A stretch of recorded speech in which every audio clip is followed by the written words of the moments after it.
Eu vou falar um pouco sobre o lápis, né, dentro da estrutura que nos foi passada. Um dos laboratórios mais antigos aqui da EFETO, junto com o Lafise. Tranquilo aí, Gabriel?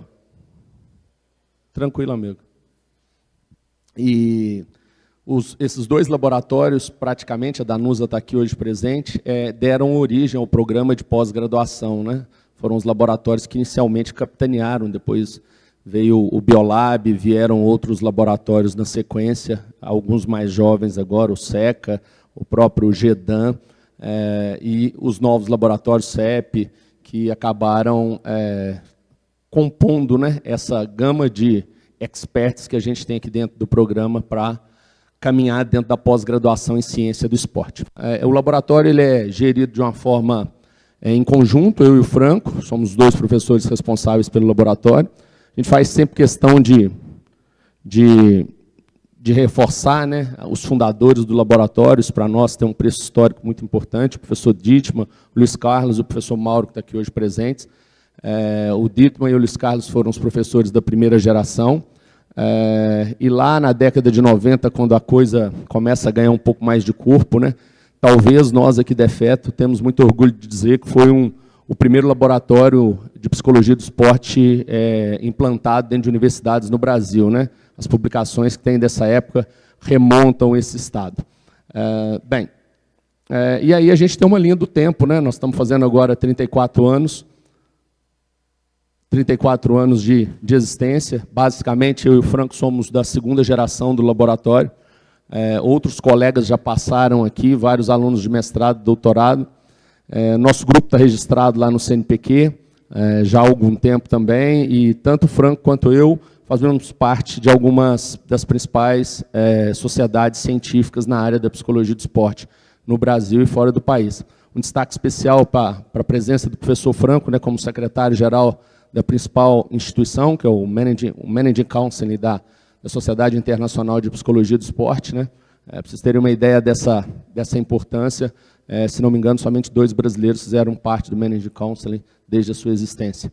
Então, a gente gosta muito de reforçar essas questões. Nossa estrutura física ela é composta por uma sala, onde normalmente ficam os nossos alunos de C, mestrado, doutorado, uma sala de avaliação psicológica, alguns gabinetes, onde estão os nossos professores.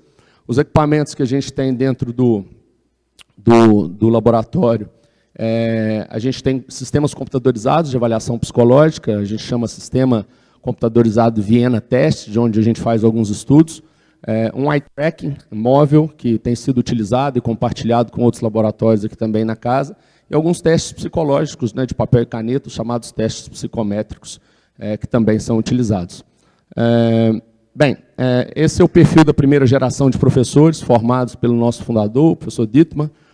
O Samuel mais cedo falou um pouco sobre a questão do início do programa, e muitos desses professores formados aqui hoje estão em grandes universidades ou estão trabalhando em grandes centros no país. O professor Luiz Carlos também tem uma contribuição importante na formação de profissionais, tanto para pós-graduação, em outras universidades federais. E, mais recentemente, tanto eu quanto o Franco, temos nossas linhas de pesquisa aqui dentro e temos contribuído também para a formação de profissionais para o esporte e para a área acadêmica. Uma das coisas que a gente se orgulha muito dentro do laboratório são os livros, né, produzidos pelo laboratório ao longo desses anos, né, que visam contribuir principalmente com a formação na graduação. Os livros de psicologia do esporte começaram lá na década de 90, até o último livro agora, que o professor Franco lançou, a respeito da psicologia do esporte aplicada dentro de centros de treinamento.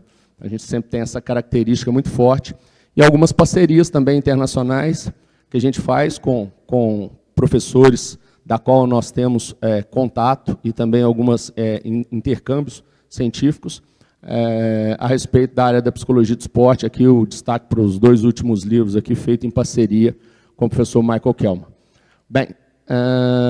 Resumindo, o lápis de 91 a 2005, né, nós temos aí 303 artigos publicados, 28 livros, 158 capítulos, um número pequeno de orientações de doutorado, em função de um processo de passagem de bastão dentro do laboratório que foi muito abrupto, algumas orientações de mestrado aí da ordem de 60 e algumas monografias de graduação e orientação de iniciação científica. Esses são os números nossos.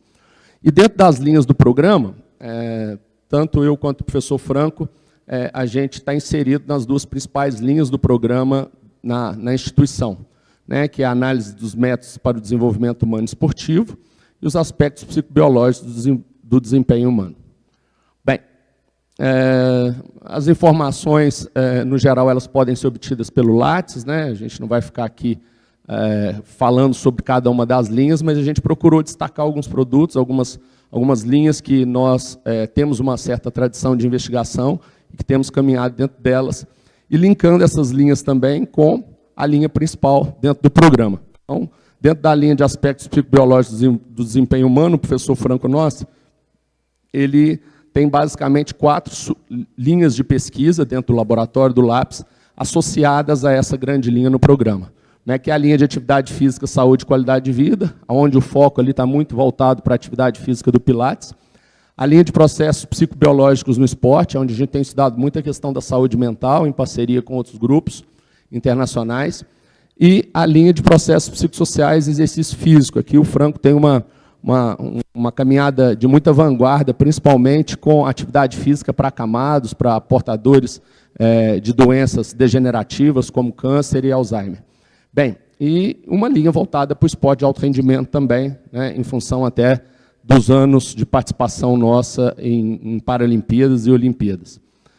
Aqui eu coloquei alguns produtos ligados, mais recentes, né, ligados a essas linhas dentro do programa, a respeito da parte do Pilates, principalmente a busca de inserção do profissional de educação física nesse ambiente, sobre a validação de instrumentos psicométricos, essa é uma característica para o esporte, né? Essa talvez seja uma das características mais fortes do LAPS.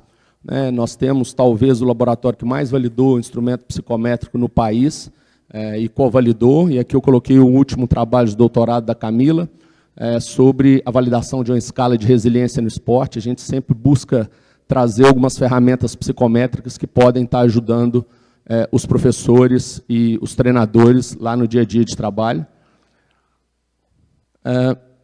A respeito da linha sobre processos psicossociais no exercício físico, talvez o forte do laboratório já há algum tempo, tanto em relação ao overtraining, burnout, mas também estados de humor.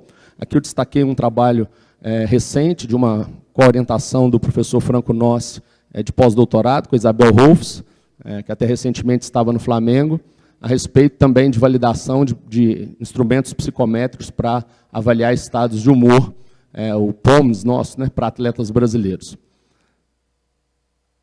E algo aqui nos traz muito orgulho também, é o fato, nesse caso aqui, dentro da área da psicologia do esporte, dos trabalhos que o Franco tem liderado a nível mundial, com outros pesquisadores, com o objetivo de estabelecer normas, consensos que possam ajudar o desenvolvimento da psicologia do esporte, não só na América Latina como um todo, mas também na Europa, né? Então, a gente ainda carece, é uma ciência relativamente nova, que ainda carece de produção de conhecimentos nesse ambiente. Então, eu trouxe aqui também alguns projetos recentes que o professor Franco tem orientado, né? Com o Renato Gomes agora, sobre a influência da idade e da experiência nos sintomas de saúde mental e resiliência em atletas master de judô. Eles têm conduzido uma pesquisa dentro dessa área. Com o Gabriel Torres, um projeto sobre a otimização das relações treinador-atleta através de intervenções personalizadas, de acordo com o calendário esportivo. Esse é um projeto de alta aplicabilidade prática, que tem sido orientado pelo professor.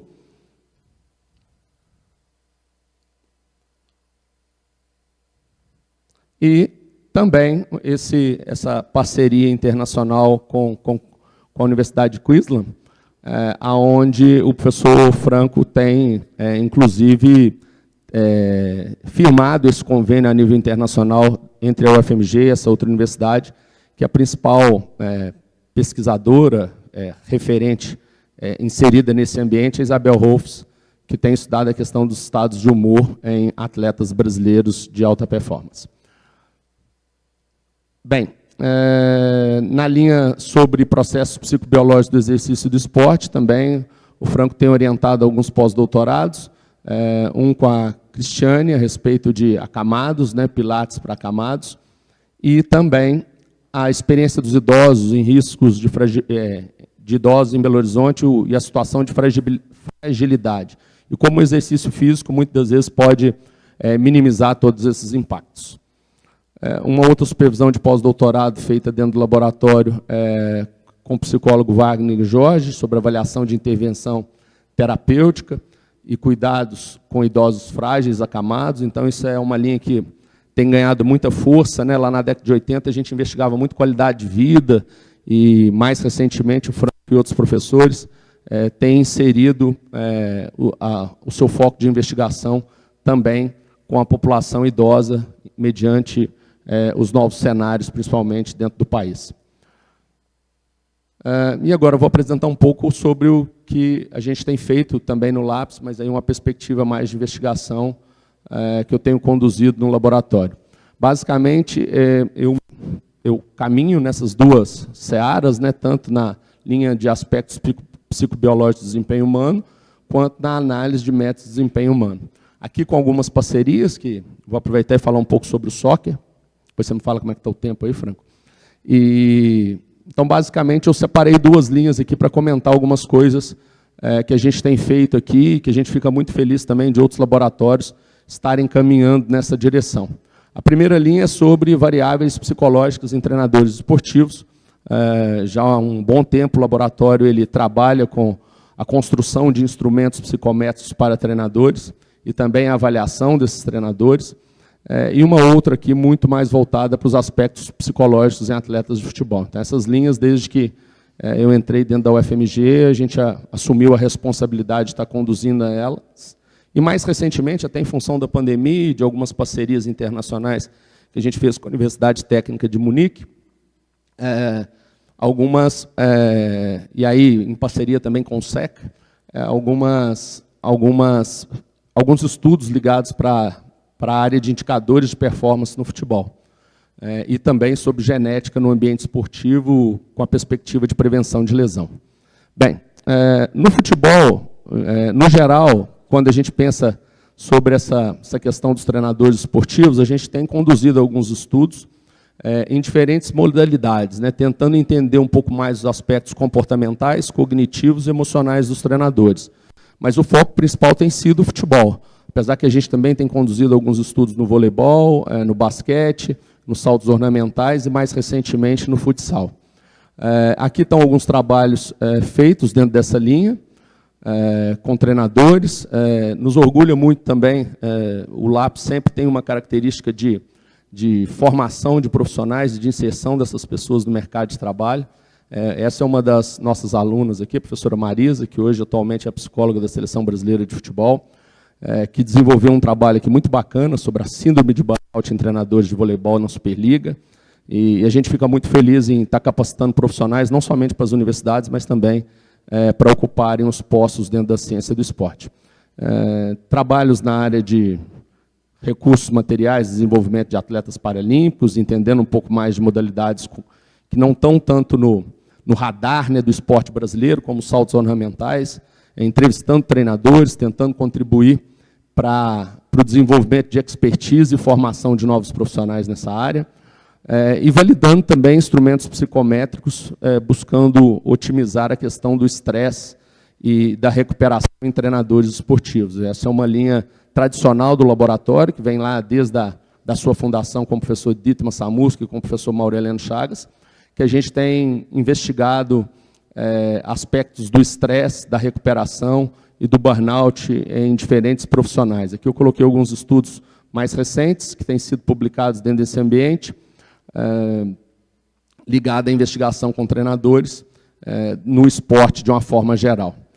E o último projeto conduzido com treinadores, um mestrado do professor Rodrigo, onde nós entrevistamos todos os treinadores que passaram pela Seleção Brasileira de Futsal, e está em fase agora de confecção dos artigos, e a gente tem buscado novos alunos, né? Aqui fica o convite para quem está aqui presente, para quem também está nos assistindo, para conduzir projetos dentro dessa linha de estudo e investigação de treinadores. Bem, em relação à parte de aspectos psicobiológicos com atletas, o foco tem sido futebol. Dentro do laboratório, mais recentemente, foram 5 dissertações de mestrado e uma tese de doutorado a respeito desse tema, né? E a gente tem focado muito tanto no futebol de base quanto no futebol profissional. Bem, e tem alguns produtos aqui, onde a gente tem tentado investigar parâmetros ligados, por exemplo, à utilização dos atletas em campo e aspectos motivacionais, também a questão da prevalência do burnout, principalmente em categorias decisivas para a subida para o ambiente profissional. E no futebol profissional, a gente tem investigado mais processos cognitivos, tanto de tempo de reação quanto de atenção, tentando identificar, às vezes, características que diferem esses atletas no alto rendimento, em função da posição que eles atuam, em função das funções táticas que eles desempenham em campo, tentando aproximar muito o componente psicológico de um fator ligado à tomada de decisão. Bem,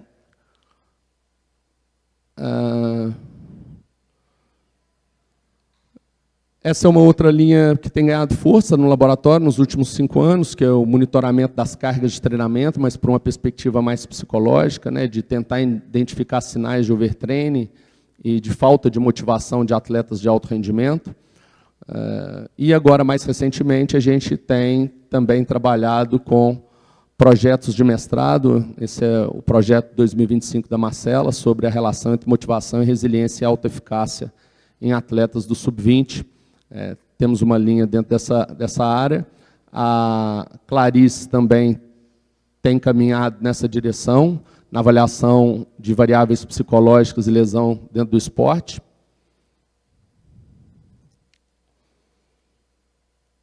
E aí, basicamente, a gente contempla, tanto eu quanto o Franco, a linha principal do laboratório, que está ligada aos aspectos psicobiológicos dentro do programa. Bem, uma outra linha que a gente tem caminhado aqui, aí muito em parceria com o professor Gibson, o professor Guilherme, que está fora do país, e que fez o pós-doutorado conosco em parceria com a TUM, os indicadores de performance no futebol, e o professor Eduardo Pimenta, aqui dentro do FMG Soccer Science Center, né, que, na verdade, é uma tentativa de convidar professores que investigam dentro do futebol para estarem no dia a dia unindo esforços para investigações dentro do contexto esportivo. Hoje, basicamente, essas linhas elas estão muito centralizadas no SECA e no LAPS. A gente já teve parcerias maiores com o Biolab, com o próprio laboratório do professor Maicon, mas hoje isso tem ficado mais restrito a essas contribuições. E a ideia nossa é estar investigando alguns aspectos ligados a esse contexto, né? O Gibson comentou aqui sobre o estudo feito na Bundesliga. A gente tem algumas outras perguntas interessantes, né, de tentar responder as diferenças que existem, por exemplo, nos indicadores de equipes que vencem jogando competições diferentes, né? Então, será que tem muita diferença do ponto de vista de preditores de vitória entre as equipes que jogam a Big Five, né, que é as 5 principais ligas da Europa, Espanha, Itália, França, Alemanha e Espanha, em relação às 5 principais ligas da América do Sul, que é Argentina, Brasil, Uruguai, Colômbia e qualquer outra aqui, Gibson, que entrou? E o Chile, né? Então a gente tem tentado investigar isso. Foi um mestrado recente do André, numa parceria que a gente fez público-privada com a Kinexon, e caminhamos dentro dessa direção. E também estudar algumas coisas a respeito do futebol brasileiro, tentando trazer algumas métricas para o desenvolvimento dessa modalidade. E, por fim, um trabalho de doutorado defendido esse ano, do professor Leonardo, né? A gente caminhando numa linha aqui em parceria com o professor Eduardo Pimenta. Eu sou só um curioso na área da genética, do polimorfismo, mas a gente tem tentado identificar alguns marcadores ligados à parte de lesão, né? E esses dois trabalhos aí de 24 e 25, a gente procurou entender o papel da Murphy na questão das lesões em atletas de futebol profissional. O Léo é um aluno do programa foi um aluno nosso até 2025, né, do programa de doutorado, que a gente fica muito orgulhoso de ter participado das últimas Olimpíadas de Paris pela seleção do Egito. Ele foi o preparador físico da equipe. Então, uma das coisas que a gente se orgulha muito dentro do laboratório é estar formando, capacitando pessoas para que essas pessoas estejam dentro das universidades, mas também estejam nos principais postos de trabalho dentro do ambiente do futebol. E, mais recentemente, né, um projeto que a gente está tocando aqui dentro dessa linha, do FMG Soccer Science Center, é a questão do polimorfismo genético da proteína C reativa também em atletas de futebol. É um projeto do Matheus, onde a gente está caminhando nessa direção de entender um pouco mais sobre esses polimorfismos dentro do ambiente do futebol. Bem, pessoal, as considerações finais aqui dessa apresentação. Ao longo desses anos, a gente tem tentado construir uma linha sólida de investigação na psicologia do esporte brasileiro, né? Então, desde 93 a 2025, desde a primeira defesa de mestrado aqui na casa do Ronaldo Celso, no programa orientado pelo Dittmann, a primeira em psicologia do esporte. A Danusa sim, que foi a primeira do programa, né, Samuel? Mas dentro do laboratório de psicologia do esporte, a nossa primeira defesa foi do professor Ronaldo Celso, que por muito tempo foi treinador da seleção brasileira de natação. A gente tem procurado, de forma ininterrupta, né, dar a nossa contribuição aqui para o programa. Nós entendemos que, de alguma forma, nós somos um polo formador de recursos humanos na psicologia do esporte, né? Muitos dos nossos alunos hoje estão nos clubes, estão trabalhando em grandes centros e em grandes universidades. Um dos nossos focos, uma das nossas metas é estar mantendo essa representatividade nacional e internacional, principalmente nas sociedades científicas da área da psicologia do esporte, e buscamos também, né, um melhor aprimoramento, né, das nossas condições de trabalho, de trazer alguns equipamentos de ponta dentro da área da psicologia do esporte, da neurociência, porque esse é o caminho que a psicologia tem tomado, principalmente na TCC. E, para finalizar, uma singela homenagem ao nosso pai científico que começou toda essa história, que é o professor Dittmann Samouski. Obrigado a todos.